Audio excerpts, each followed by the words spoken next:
Greetings to everyone. Thank you for joining me for this important course. My name is Atena. 60 advanced verbs were learned. Although I'll be continuing from the earlier videos in this lesson. The links to them are provided in the description below in case you missed them. We will now go on to the 7th portion. Number 1. I put a vitamin C tablet into a glass of water, and it slowly became part of the water. We can make this more concise. It dissolved. In this lesson, you can see I put circles above the word stress. So we say dissolve, not dissolve. And the first sentence is perfectly correct, but this lesson is about being more concise.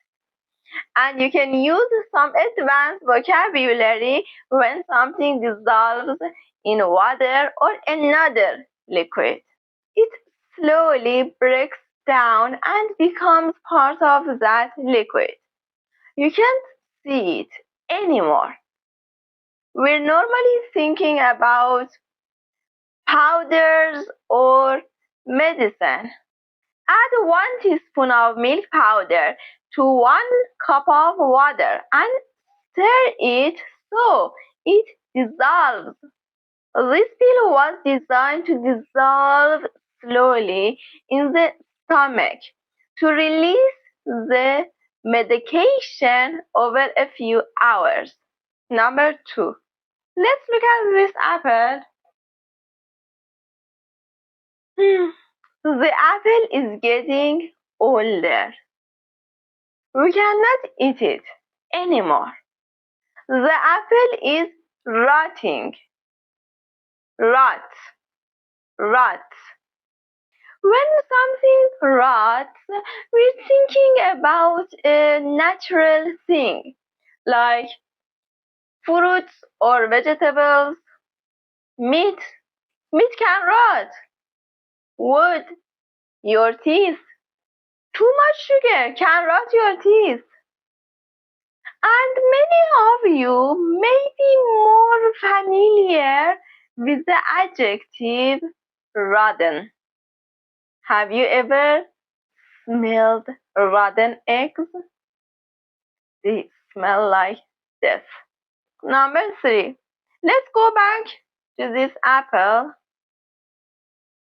You can see it's clearly rotten. But let's keep watching. The apple is slowly becoming part of the earth again. The apple is decomposing. Decompose. When something decomposes, it slowly rots and breaks down and becomes part of the earth again. Again, we're thinking about natural things. Plants, animals, the human body can decompose. But sometimes you might see or hear about plastic decomposing. It can take hundreds of years for a single plastic bottle to decompose. Number 4. Sometimes I think Nikki can't see or feel the difference between fantasy and reality. She thinks life is like a movie. She can't differentiate between fantasy and reality. Differentiate. When we differentiate between 2 or more things, we can see the difference. We can feel the difference. It's important to differentiate between there, and there when you're writing in English. So we can differentiate between A and B. Or we can differentiate something from something. That's also X. Can you easily differentiate one English accent from another? Number 5. I bought my grandpa a watch. I cut his name into the middle. I engraved his name. Engrave, engrave. Normally we engrave on a piece of jewelry, like a watch, a necklace, or a bracelet. But we can also engrave on wood or stone. Lindsay has her favorite coat engraved on her bracelet. The family chose to engrave a heartfelt message on the headstone. Number 6. Let's start with a little story.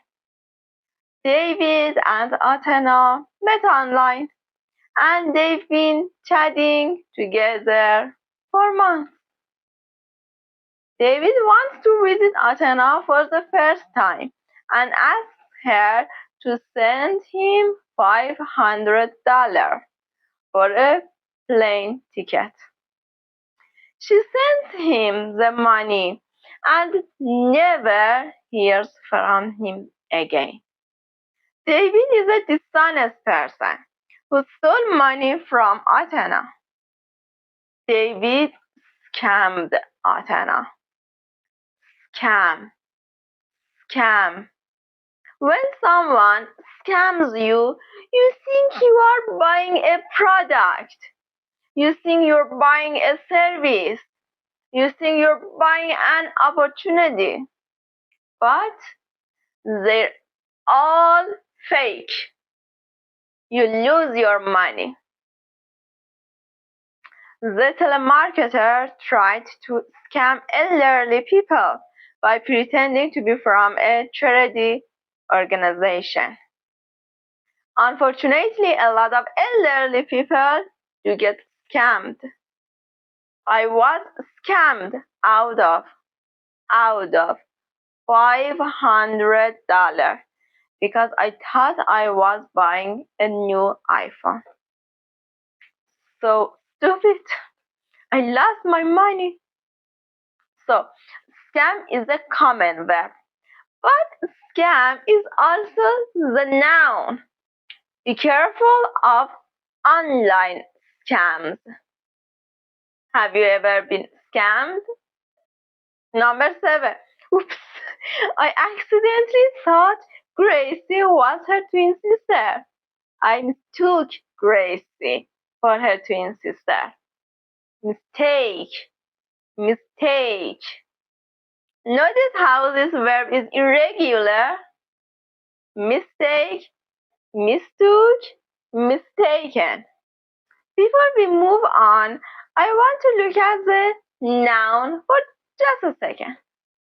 The noun is more common. For example, on this test here, you can say, he made 3 mistakes. But we wouldn't use a verb in this case. We wouldn't say, oh, he mistook 3 times.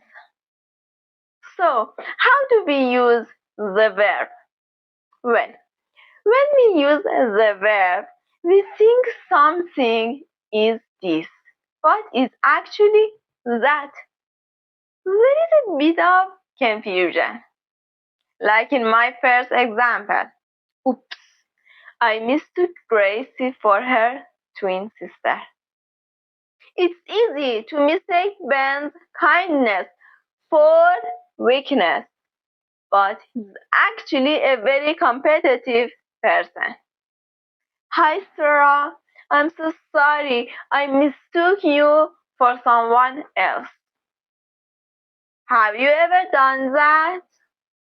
I thought she was someone else, but she wasn't. Number 8. I enjoy looking through stores even when I don't need to buy anything. It's fun and relaxing. I enjoy browsing, browse, browse. When you browse through a store or online, you're just looking. You don't really need to buy anything. Excuse me, can I help you? No, thank you. I'm just browsing. Our train doesn't leave for 45 minutes. We can browse the bookstore for a while if you want. Number 9. One of my colleagues always talks to me like I'm stupid. The other day, she actually said to me, "Good job on the report.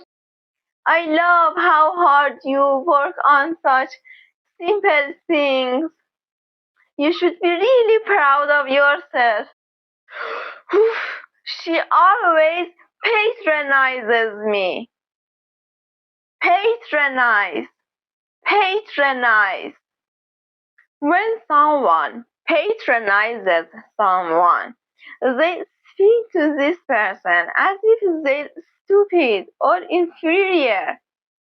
But it doesn't have to be in an aggressive way. A lot of times you can patronize someone with a smile on your face. "Oh, what's that you're reading?" Dante's Inferno. "Oh, I've never read that." "Hmm, It's not for everyone. You wouldn't like it. It's really complex." You can see B is patronizing A. Number 10. Many locals, and the locals are people who are from that area. They live in that neighborhood. They live in that city. Many locals regularly go to Mama's bakery because they like supporting that business. Many locals patronize Mama's bakery. Patronize? What? Patronize was number 9. That means when you talk to someone like they're stupid. Patronize has 2 definitions. Same spelling, same pronunciation. So you really have to look at that context. When someone patronizes a business like a restaurant, a coffee shop, or a store, they regularly go there to spend their money. They support business by being a customer. Even though the coffee at Wimbury Press is more expensive, I choose to patronize it because it's a small independent business. The 7th part is finished. Thank you for watching this lesson. In the upcoming video, part 8, I aim to share the remaining incredible lessons with you. Please subscribe and give it a thumbs up if you found this useful. Bye!